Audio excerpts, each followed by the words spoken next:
Ker mar siasa pod nenore e kar chung'o bura ma Lego Usonga bang' koko wuok e ombulu ma kor gwenge mane obagi e duond buch ODM ma bende nyorumo kono odiechieng' manyoro. Kaka jafwambo maro Anthony Achayo lero, gwandruok mawuok e kind jogo mane olap dhogi ndong' ne bedo jakom mar kar chung'o burano ma Lego Usonga ema kelo luoro.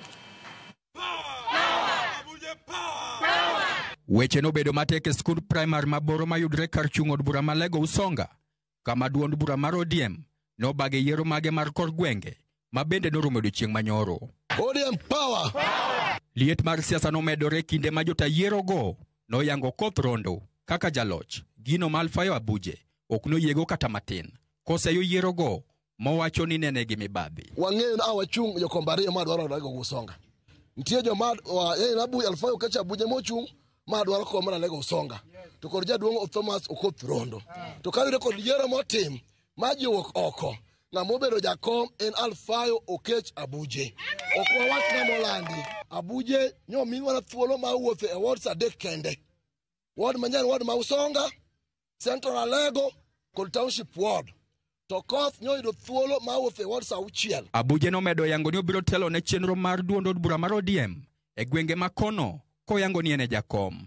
Omiyo jakom moyanga Lego Usonga kendo mochung' mokgirre en Alfayo Okech Abuje. Rowere ma kono ma bende otelne gi Kevin Onyango nolero ni gin giyango Alfayo Abuje kaka jakom duond od burano e gwenge ma kono.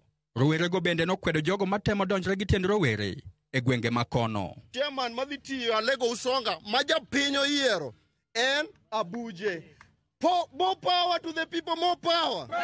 Moko kuom jodak ma kono bende osiro kang' ma Alfayo Abuje nokawo, ka moko kuomgi to kwayo tend duond od bura mar ODM mondo donjre e wachno e tieko liet ma kamano. Duka uje duong' magubo maonge kumochike nudwa mikom. Nyalore.